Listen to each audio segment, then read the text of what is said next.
Franklin Ramírez. Buenos días, Franklin, ¿me escucha? ¿Qué tal, Nelson? Sí, ¿me escuchas? Sí, totalmente, lo escucho bastante bien. Muchísimas gracias, Franklin, por estar con nosotros, por atender nuestro llamado y pues siempre estar predispuesto para hablar. Franklin, bienvenido. Quisiera consultarte y empezar así el diálogo desde la sociología. ¿Qué pasa por la mente del ecuatoriano, Franklin, justamente hoy que nos enfrentamos a unas elecciones anticipadas? Bienvenido. Bueno, gracias por la invitación. Me parece que hay una sensación como de distancia y de cansancio, ¿no? Con el juego político. Me parece que toda la disputa por la muerte cruzada, que era necesaria dada la catástrofe y la falta de probidad ética de Lazo, pero no se conectaba esa lucha institucional no se conecta, ¿no? Con los Claro. problemas sociales de la gente. Votamos hace muy poco, volvemos ahora a las urnas, eventualmente habrá otra elección. Ujú. Me parece que ya veníamos en un escenario hace algunos años de desconfianza de los ciudadanos en la política, de distancia, de hartazgo. Y yo no sé hasta qué punto vamos a ver, pero la hipótesis sería que muy probablemente un ciclo electoral tan intenso como el que se puede abrir con 2021, pues tuvimos elecciones, consulta popular y elecciones locales en febrero, ahora en agosto otras, eventualmente segunda vuelta, Claro, eventualmente habría elecciones por asamblea constituyente y así. ya. O sea, me parece que eso puede como profundizar esa sensación de hartazgo, ¿no? Yo diría, bueno, una cosa es la distancia, ya, pero que no me molesten, que no me... Otra cosa es que me hagan votar todo el tiempo y que todo eso además no termine de funcionar, ojalá no sea así, pero que toda esa secuela de elecciones sea para dirimir las disputas entre los políticos y no para tener una agenda de resolución de las necesidades de la gente. Porque al fin y al cabo eso es lo que uno busca, ¿no? Al final, bueno, sí, me hacen ir a las elecciones tantas veces, pero no siento ese regreso, ese retorno y me termina fastidiando. Pero es una realidad. ¿Y cómo calificamos también a los políticos? Porque el político tiene que sacar fuerzas para seguir haciendo la misma publicidad, aunque suene repetitiva, que termina funcionando. ¿O es que funciona un político que diga, no, yo no quiero salir, abrazar a la gente, caminar? No, eso no, porque la gente está cansada. Sí, ¿no? Ahora, yo creo que las campañas han cambiado mucho en los últimos años con el peso de las redes sociales, del algoritmo, la forma de pautar micropúblicos. Los políticos, las campañas son un ritual, hay unas formas de hacer, sobre todo en unos actores, ¿no? Por ejemplo, no todos tienen la capacidad de despliegue territorial, que por ejemplo la Revolución Ciudadana, que es un eje de sus, de sus, Claro, de claro. sus campañas. Otros hacen pauta, videos un poco divertidos o ridículos, según como uno quiera verlo en TikTok y listo, digamos. Ahora es posible tener una relación mediada por las redes y no una relación directa con la ciudadanía. Y yo creo que en general los y las políticas están moviéndose en esos distintos escenarios, ¿no? Todavía o sea, sí ya estamos, ¿no? El uso de celulares en Ecuador es altísimo, de conexión a redes igual, entonces no hay como no hacer campaña por esa vía, pero ciertamente tampoco hay como prescindir de la calle, Ujú. aunque no todos puedan hacerlo de la misma forma, de la misma intensidad, con las mismas capacidades. Además que no se podría prescindir, Franklin, de esa forma de campaña, aunque no quiero decir anticuada, sino que tradicional, porque Mm. es necesario. Es decir, hay mucha gente que quiere ver al candidato. Totalmente, yo creo que lo que dices ahí no es anticuado, es tradicional. En sociología hay una palabra que a mí me gusta, en sociología política, se llama la política de proximidad. Ya. ¿No? Y lo que dicen es que tanto las redes sociales como el hecho de que los y las políticas se acerquen a la gente responden a un afán de proximidad de la gente. La gente quiere una política cercana, caliente, afectuosa, empática. Y una de las formas de hacer y de resolver eso es precisamente la proximidad. No solo Claro. los políticos en elecciones, sino una vez electos, cada vez hay más políticos que hacen cuestiones participativas, que se acercan, que escuchan, que hacen lo que en Argentina dicen el timbrazo, que van a la calle a ver los vecinos, a dar la mano. Y eso como que un poco ayuda a compensar esa distancia de la que hablábamos al inicio, ¿no? Una Claro. sociedad distanciada y desconfiada puede reducir esas sensaciones, esos sentimientos si hay cercanía, proximidad, ¿no? Empatía, y eso se puede resolver efectivamente en la calle, en el territorio, en la vida más cotidiana de la gente. Con la gente que termina siendo indecisa, Franklin, en este fragmento de personas que según las encuestas y evaluaciones que se han presentado son bastantes, ¿no? Porque la mayoría de las encuestas que se han dado hasta el momento ponen a Luis en primer lugar, pero el segundo termina siendo el indeciso, el que no decide, el no, perdón, el nulo, qué sé yo. Y luego viene Otto, Yacu y todos ellos. ¿Qué pasa con ese voto indeciso? ¿Es tan complicado de conquistar o fácil de conquistar? A mí me parece que los indecisos, a ver, dos cosas. La una, se correspondería con esa sensación de desconfianza y distancia, Ajá. entonces ya lo veré, decido al último rato, ¿no? O sea, lo veo después. Y sí, están escuchando las señales de la campaña, casi como un ruido que se les aparece, que no pueden eludir, ¿no? Y por otro lado, esta idea de que se sabe que no solo en Ecuador, pero que cada vez más los electores deciden en las últimas semanas, en los últimos días, y incluso cuando tienen una papeleta frente a las Así urnas. es. Entonces, no me parece que es como, no es un dato sorprendente. Falta un mes aproximadamente, más de un mes para las elecciones, entonces me parece que se mueve en los márgenes más o menos habituales. Las tendencias son un poco, las vemos venir, ¿no? Es mucho 2021, mucho 2017, fuerte voto nulo y blanco de lo que yo he visto, eso sí es distinto a la indecisión.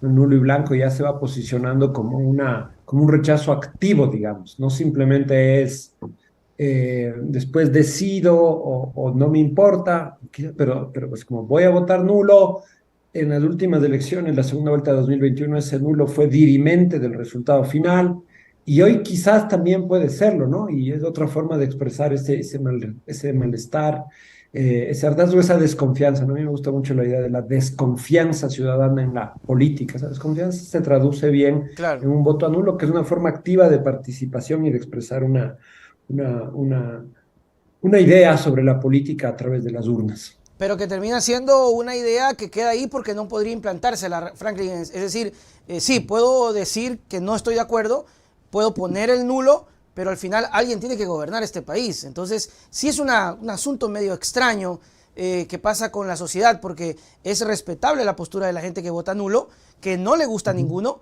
pero que al final no se respeta eso. O sea, no se termina respetando, Franklin, porque si se respetaría, no sé cómo se conformaría el tema democrático. Alguien tiene que gobernar. Pero sí, estoy de acuerdo, pero recuerda que hace poco en una parroquia aquí en Pichincha se repitieron las elecciones Ujú. porque ganó el voto nulo. O sea, sí está contemplada esa Ok, posibilidad en ok. el diseño institucional.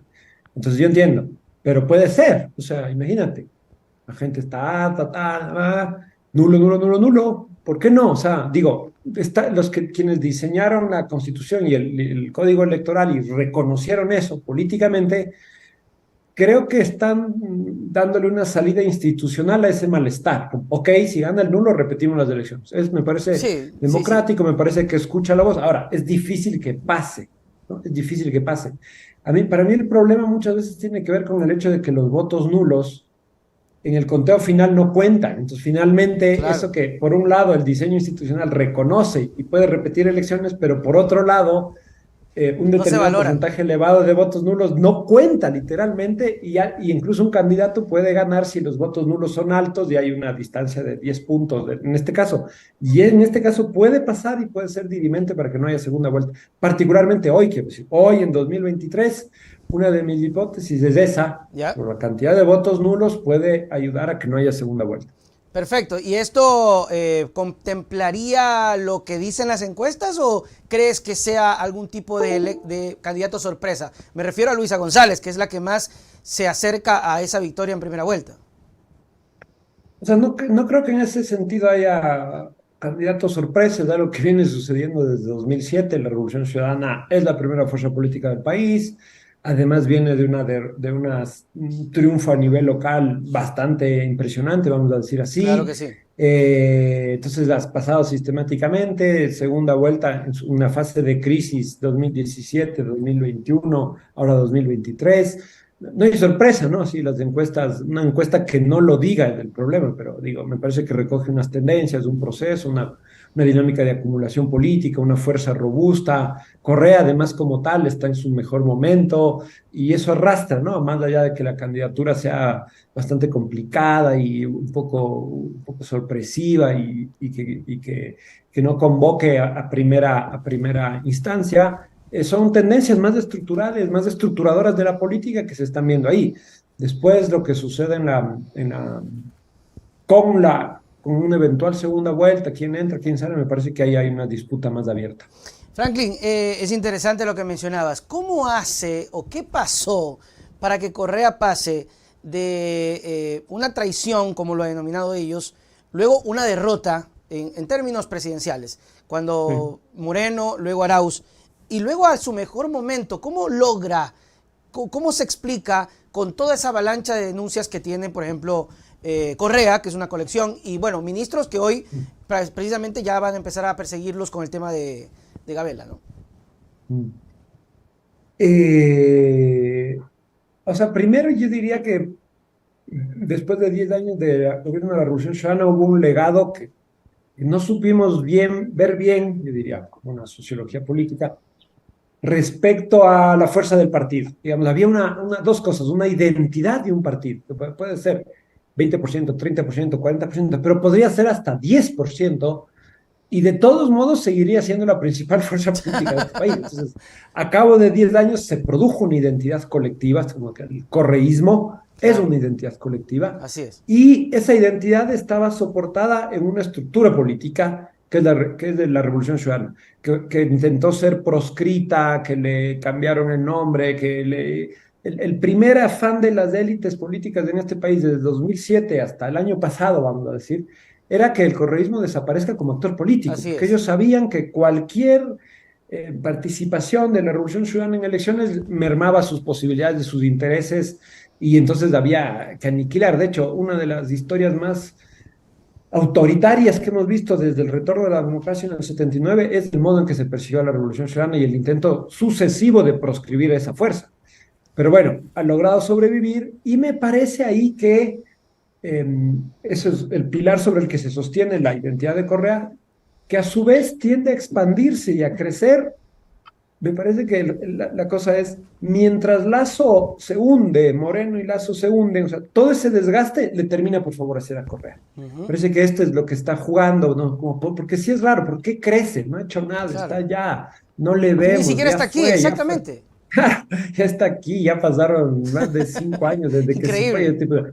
Sigue, y es increíble, claro, es un fenómeno brutal, es su imagen, su presencia, el recuerdo, pero yo creo que esto que se dice mucho de modo como bastante repetitivo y no es ninguna idea genial, pero de hecho acierta, es decir, como solo tenían que gobernar un poco mejor para olvidar. Me parece que sí hay algo ahí claro, ¿no? Ujú. Entonces, el reverso de eso es, mientras peor gobernaron, más dejaron, no, no voy a decir un pedestal, pero bien parado a Correa.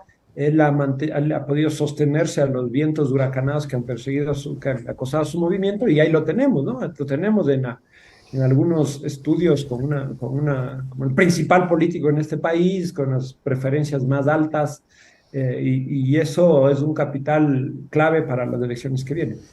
Así es. Franklin, ¿te parece si hacemos el típico ejercicio que se hace con los expertos, analistas, politólogos y sociólogos en torno a los candidatos? Yo te voy a mencionar y hacemos un resumen de lo que tú crees que representa o esté haciendo. Porque sí, un candidato, no sé si estamos de acuerdo, pero siempre el candidato tiene esa postura privilegiada de prometer cosas porque no sabemos todavía qué va a hacer cuando llegue. Pero ¿quién lo está haciendo mejor? Sería como la pregunta. Yacu Pérez. Mm.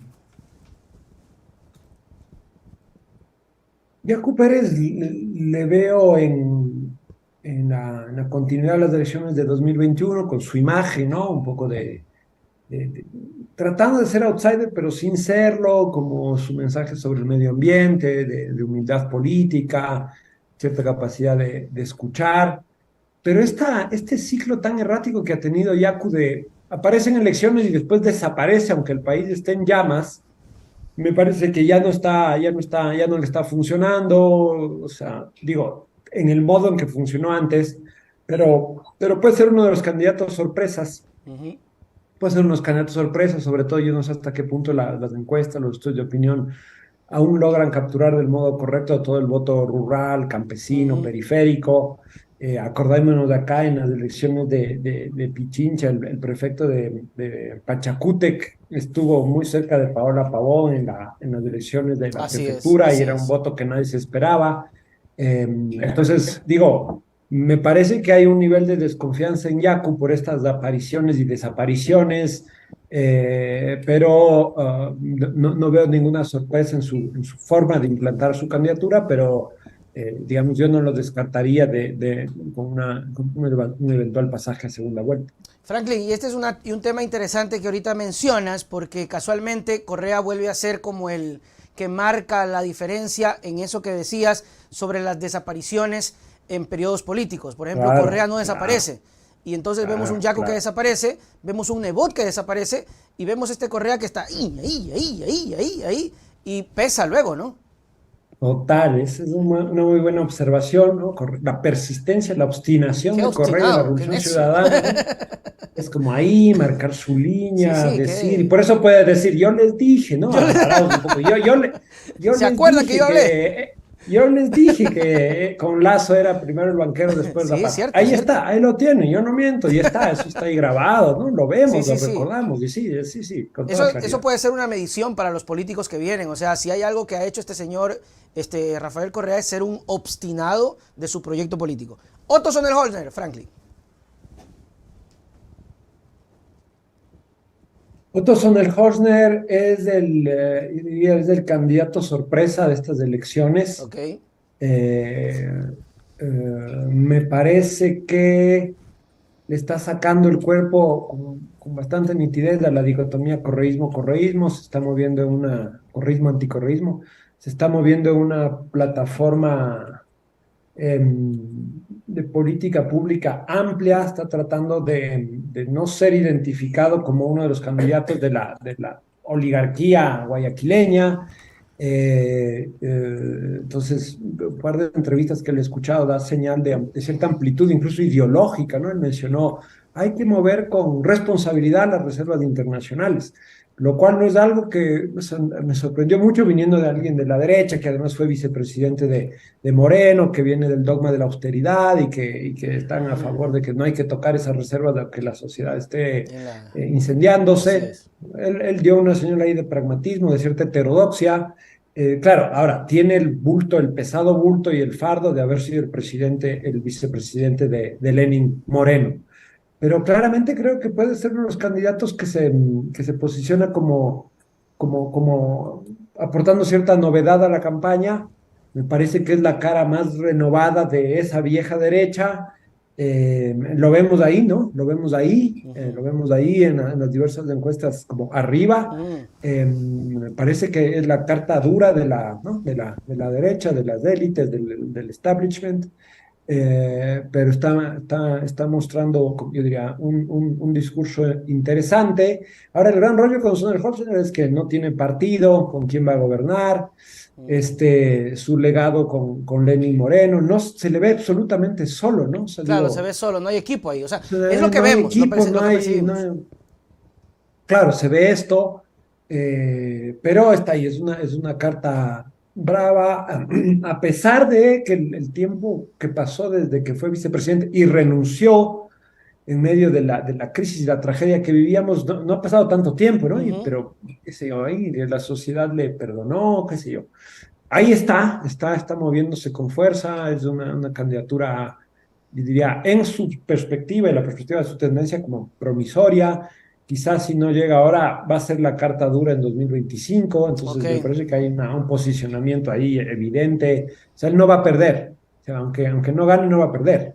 Y queda como la carta. Claro, Parece que claro, claro. Topic puede perder. Topic, si ahora falla, sí, como lo que vienen diciendo las encuestas, sería un fracaso el Partido Social Cristiano de Nebot, y me parece que él sí se entierra.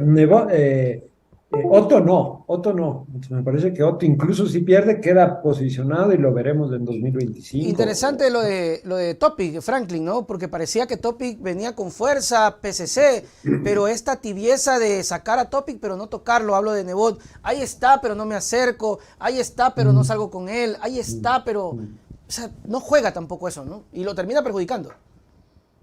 Absolutamente, o sea, Topic, parece que Nebot otra vez se apresuró, entonces dijo, aquí esto está, necesitamos un Schwarzenegger, un Bukele, yo le Sí. pongo aquí a mi policía que ladre un poco, pero me parece que es una reacción como virtuosa de la sociedad que no haya caído en el discurso fácil de que esto se resuelve Qué bueno. por la fuerza, la violencia, ¿no? Porque yo tenía yo pensaba que podía crecer mucho más, que era lo que necesitaba, es un mensaje claro además, un mensaje de la política, ¿no? Yo te voy a poner un policía como presidente para que te cuide.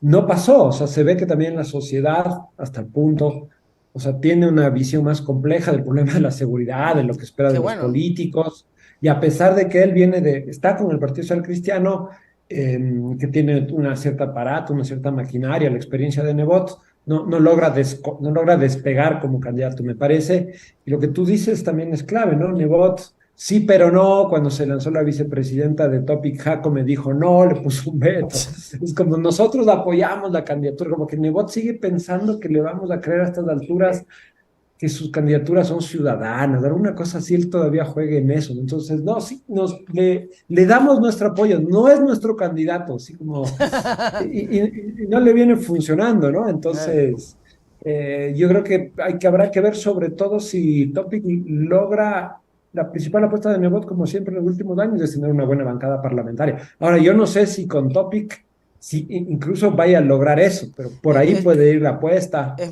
muy complicado porque tú sabes que de una u otra manera la cabeza arrastra, ¿no? Claro, Entonces, claro, claro, claro, Franklin, claro. otra cosa también que me parece interesante de pronto como estudio, como visualización, ahora que decías de Nebot, también, y Correa, vemos un Nebot que no se digitaliza, ¿no? Vemos un Nebot que no entra en este mundo digital, que está en tradicionales, en medios grandes, en Ecuavisa, en todos estos medios, pero no termina digitalizándose y vemos un Correa que está metido pero en redes, entra en esta onda y volvemos al tema de Correa que marca estos hitos políticos, ¿no? Ser perseverante, ser obstinado y estar metido en redes, porque este hombre está en las redes todo el tiempo. O sea, Nebot cada tanto pone una carta en Instagram, que creo que es lo que más ha hecho, pero es una carta en viejo formato, así como, o sea, En está Twitter. ahí, pero claro, o sea, en Twitter sí, pero digo, como Instagram se está moviendo más, o sea, tiene alguna presencia, pero es verdad, ¿no? Él como que no, ahí sí habría un uso correcto de esa dicotomía que vos usas, ¿no? No es, eh, más que clásico, ahí él está quedándose un poco fuera de la contemporaneidad, ¿no? Mm, Entonces, ni siquiera, mientras que vemos de un Correa que ya está en ya TikTok, está en además, TikTok, no solo es de estar o no estar, sino cómo estás, claro. porque son unos lenguajes, unos formatos, unos tiempos, ¿no? Nebot todavía hace sus cartas así casi protocolarias, las cuelga ahí en Instagram. Sí, sí, Entonces, sí, es total, un modo total. de estar un poco desfasado con los tiempos, sí. Oye, Franklin, ¿y cómo ves a Luisa? Como decía hace un momento, siempre es una candidatura muy complicada. Yo creo que hasta ahora la están manejando bien. Es una candidatura complicada, el binomio, yo diría, porque es un binomio absolutamente, yo digo así, del riñón correísta, ¿no? Es como, bueno, pues me saco Por el supuesto, riñón y lo pongo ahí, ¿no? total. Entonces, Arauz ya tiene más de experiencia, se mueve un poco mejor, Luisa lo está construyendo, pero me parece que esa cercanía puede volverse en una sensación de dependencia y de escasa autonomía en relación a Correa. Entonces vemos ahora que es una candidata como muy bien pautada, controlada, coachada, como se dice. Entonces dice lo justo, no da papaya, perdón la expresión, no da papaya. Hasta ahora está luciendo bastante a prueba de balas, ¿no? Como que diversos ataques que han habido los ha logrado revertir. Esta figura de que es mujer, Ujú. madre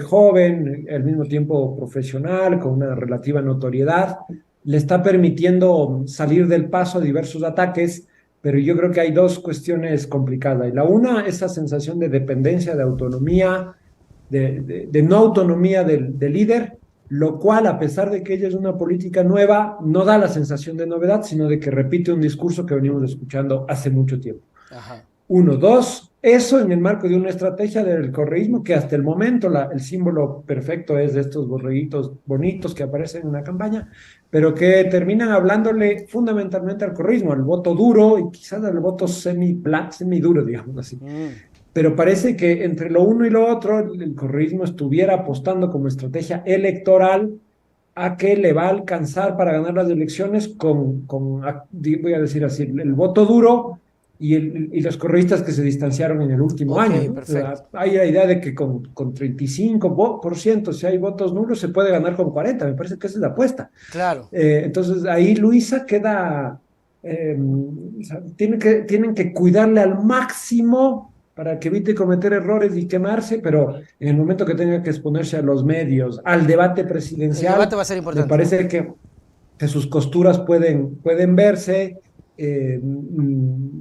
Me parece además que la estrategia de Correa de hablar de la constituyente y de su retorno no le hacen bien a la candidatura y al binomio, como decíamos al inicio, ofrecerle a la ciudadanía que van a haber más elecciones para dirimir los problemas de los políticos, yo no veo que sea una oferta política clara y me extraña que en la experticia de la Revolución Ciudadana, en su experiencia, sus ideas, y aquí ni Otto, ni Yacu, ni ninguno, tampoco lo ha hecho, pero la Revolución Ciudadana debería dar una señal más clara al respecto, es tener un plan de gobierno para 15 meses, ¿no? Porque hay un montón de problemas, pero son 15 meses, no es un gobierno de transición, es un gobierno corto. Claro, es un ¿Qué se puede gobierno hacer como en un tal, pero gobierno corto.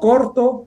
Es un gobierno corto, entonces, ¿qué se puede hacer para que un gobierno así, que cualquiera sea el presidente, llega con ciertas expectativas, a pesar del cansancio de la ciudadanía, la gente más o menos está contenta de que Lazo se Sí, vaya y sí, estaba de acuerdo definitivamente. con ese juicio. Pero entonces hay que ver si en esos 15 meses que se va a gobernar se pueden cumplir dos o tres cosas de verdad para que la frustración no sea mayor y juegue en contra de quien vaya a ganar. En 15 meses es un tiempo muy corto y puede ser un periodo tramposo para aquellos que quieran pensar que al ganar esto se sitúan bien en 2025. Puede ser más bien Ujú. algo combustible, ¿no? No puedes resolver porque los problemas son gravísimos, en particular la de la inseguridad, muy grave, no se va a resolver, no se va a resolver, los políticos deben empezar a decir esto, pero se pueden hacer algunas cosas para en el mediano plazo encarar de mejor forma la situación de la inseguridad, del desempleo, de la falta de dinamismo de la economía, que son los grandes problemas. Me parece que los retos de Luisa son grandes todavía. Así es, y bueno, el tiempo corre y estaremos muy expectantes de lo que ocurra cuando lleguen las elecciones, casi que un mes y pico, mi querido amigo Franklin. Gracias por siempre estar con nosotros, por aportarnos, pues, y tus palabras para despedirnos. Muchas gracias, Nelson. Nada, invitar a la ciudadanía que se informe, a que siga la candidatura, que delibere, que discuta. La democracia se construye también desde abajo, discutiendo y con información para que el voto sea lo más razonado posible. Dejar la política del odio y pensar que los problemas del país son muy grandes y requieren como inteligencia, experiencia y sentido de empatía con la sociedad. Que así Eso, sea. muchas gracias. Chao, chao, Franklin, nos vemos. Chao, Nelson. Muy bien, ahí estuvo, mis queridos amigos, en esta primera etapa, nuestro amigo Franklin Ramírez, con una lectura bastante interesante como para tomar en consideración los políticos que vienen, ¿no? Bastante interesante lo que está ocurriendo. Es claro que la Revolución Ciudadana sigue siendo la primera fuerza política. La discusión no es si la Revolución Ciudadana es o no una fuerza política, creo que es neto que es la fuerza política. La discusión es si es que puede o no ganar en primera vuelta y cómo manejar una segunda vuelta, por un lado. Y por otro lado, interesante el tema de Otto, que dice que aún perdiendo, Otto gana, que es lo que no está pasando con Topic, ¿no? Con Topic es este personaje que de forma apurada, de forma improvisada, y que Nebot se vuelve a equivocar. Muchas cosas interesantes de la entrevista que debemos sacar a colación. Primero, esta obstinación, determinación, necedad en el buen sentido de Rafael Correa por ser un personaje que no desaparece de la mente ecuatoriana y que sigue marcando el camino político. Primero. Y segundo, esta adaptación de Rafael Correa y de la Revolución Ciudadana en tiempos modernos que hace que el partido se refresque y se vea bien. Que no lo hace políticos tradicionales porque no les interesa, porque no les gusta, porque no quieren. En el caso de Nebot, de Yacu, que desaparecen y luego aparecen, ¿no? Desaparecen y luego aparecen. Tal vez no avanzamos a hablar de Herbas, pero tal vez lo de Herbas es algo parecido. Fue efervescente y esa efervescencia, ¡puf! Y luego se acordaron, ya elecciones, ¡fum! Y luego se pierden las elecciones. Aquí vimos una revolución ciudadana que a pesar de las traiciones y de la pérdida, no ha bajado.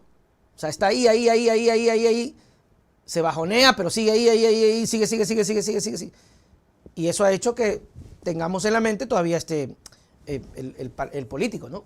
Así que, notas para los políticos futuros. Ser perseverante, esto es como cualquier carrera. Estar ahí. Vea, Correa tiene 30 juicios. Y ya los que vengan. Pero la perseverancia del proyecto ha hecho que hoy tenga resultados buenos. Y lo que más o menos entendí es que, según Franklin, la primera vuelta podría estar asegurada.